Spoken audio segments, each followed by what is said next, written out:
How to transform laziness into productivity. In a quiet town surrounded by hills, lived a young man named Elias. Elias was known for his soft smile, his gentle heart, and his endless dreams. But he was also known for something else. He was always lazy.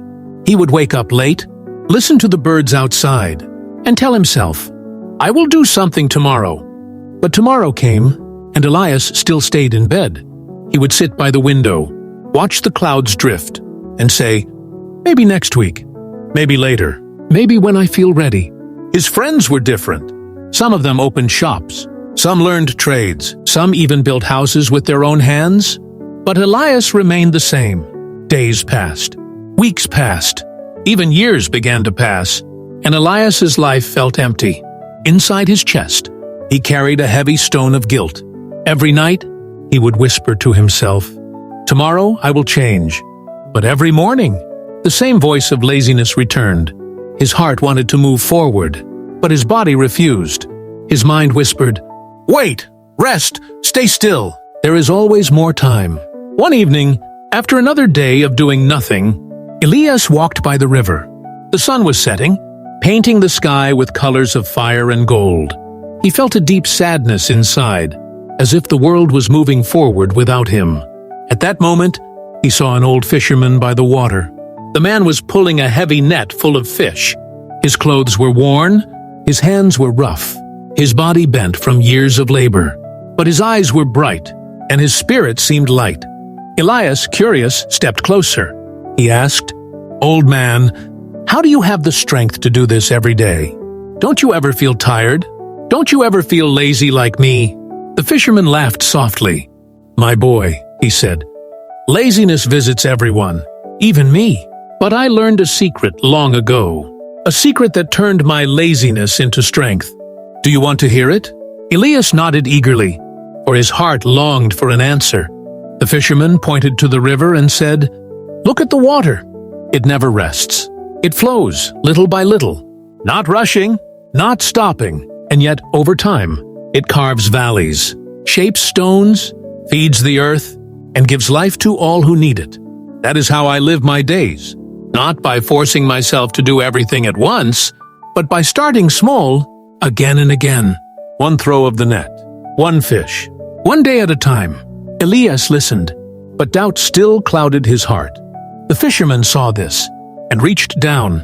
He picked up a small pebble from the riverbank and placed it in Elias's hand. "Take this pebble," he said. "Keep it with you today. Whenever you feel lazy, hold the pebble and remind yourself to do one small thing. Just one. That is how rivers move. That is how men grow." Elias looked at the pebble. It was small, gray, and ordinary, but something about it felt powerful. That night, he went to bed with the pebble in his pocket.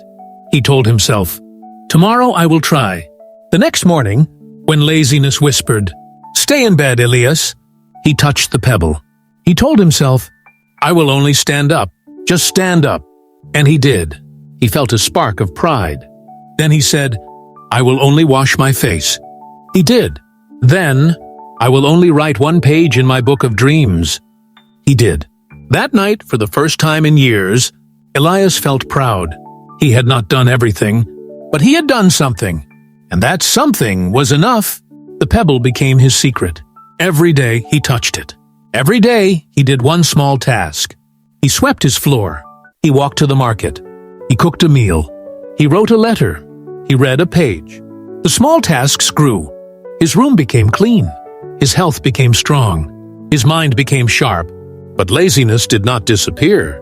It still whispered in his ear. It still told him, "Wait, rest, stop." Yet Elias had learned something new. He discovered that laziness was not his enemy. It was only a shadow, and shadows are chased away by light, the light of small actions. Still, Elias wanted to test himself. He wanted to know if the fisherman's lesson was truly strong. So he set a challenge. He decided to climb the hill outside the town. It was a hill he had seen all his life, but never dared to climb. He told himself, "I will only walk to the first tree." He did.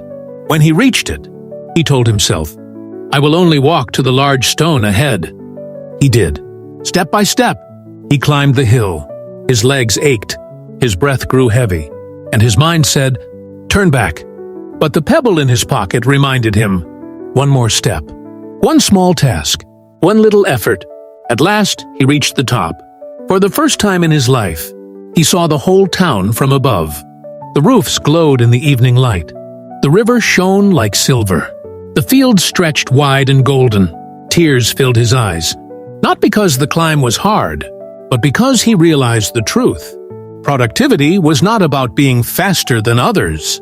It was not about doing everything at once. It was about moving forward, even if only one step at a time. From that day on, Elias lived differently. He still kept the pebble, but now he also kept a notebook. Each day, he wrote down 3 small tasks. He did not always finish them, but he always began. The people of the town noticed. The young man who once wasted his days now helped neighbors, learned skills, and shared wisdom. He became someone people could rely on. When asked his secret, Elias would smile, hold out the pebble, and say, "This taught me to begin, but the real pebble is not in my hand. It is in my heart." The pebble is the choice to start small. Again and again, years passed. Elias built a life of meaning. He wrote books, he guided children, he worked with his hands, and he filled his days with purpose. But he never forgot the old fisherman. One morning, he returned to the river. The fisherman was older now, his beard white, his hands more wrinkled, yet his eyes still shone with light. Elias bowed and said, "Old man, you gave me a pebble once. You gave me a lesson that saved my life. I came to thank you." The fisherman smiled gently. "My boy," he said, "you learned the truth.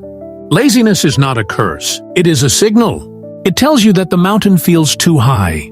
The secret is not to fight the mountain.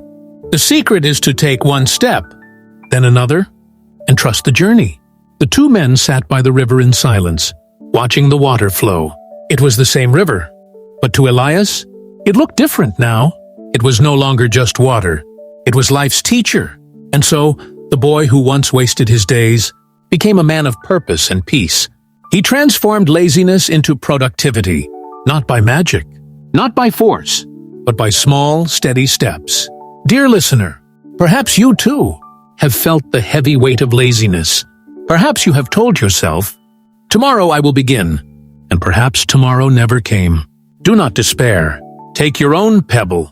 Choose one small action. Wash one dish. Write one line. Walk one step. Make one call. Read one page. Do not wait for perfect motivation. Do not wait for the whole path to be clear. Just begin. For rivers carve valleys, not with force, but with steady flow. And one day, you will look back and see the path you have carved. You will see the life you have built, and you will smile, knowing it all began with one small act. This is the story of Elias. This is the story of the pebble. This is the story of how laziness can become productivity. Thank you for listening to this story, shared here on Finance Compass. If it touched your heart, please like, share, and subscribe. For more timeless lessons and inspiring stories, may your days flow like the river, gentle but unstoppable, carving beauty into the world. And may your nights end in peace, knowing you have begun, and that beginning is everything.